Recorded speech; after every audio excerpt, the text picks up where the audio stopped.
Les tensions montent encore d'un cran entre Trump et les dirigeants californiens. Dans les dernières heures, le président a défendu sa décision d'envoyer des troupes militaires à Los Angeles.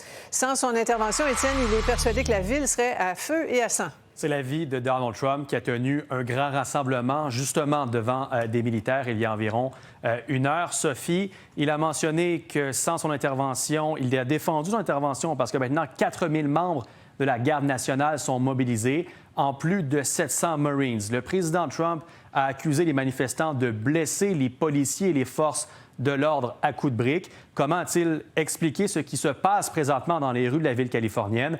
A jeté le blâme sur son prédécesseur, Joe Biden, qualifiant des politiques migratoires catastrophiques, selon lui, mentionné que l'anarchie ne sera pas tolérée. Écoutez bien la manière qu'il a employée pour décrire les personnes qui manifestent dans les rues de la ville américaine présentement.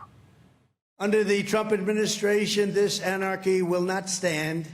We will not allow federal agents to be attacked, and we will not allow an American city to be invaded and conquered by a foreign enemy. They came from prisons, they came from jails from all over the world, they came from mental institutions. They were the leaders of gangs, they were drug lords allowed to come into our country.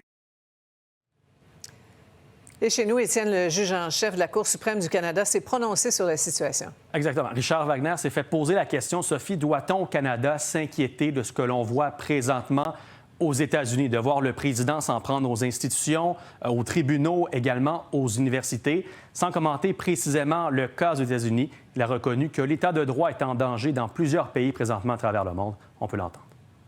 There is no doubt that the rule of law and the judicial independence is under attack in many countries in the world. You know, when you see governments attacking the media, attacking the judges, attacking the lawyers, and universities, of course, that means that there's a good chance that you are in front of a dictatorship.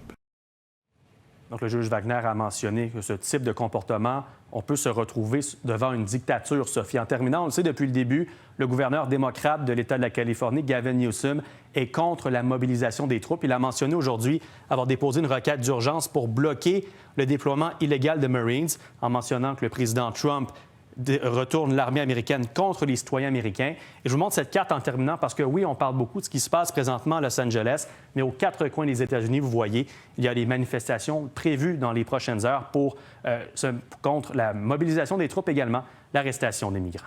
Et on continue de suivre la situation, évidemment, tout au long de la soirée dans nos bulletins. Merci.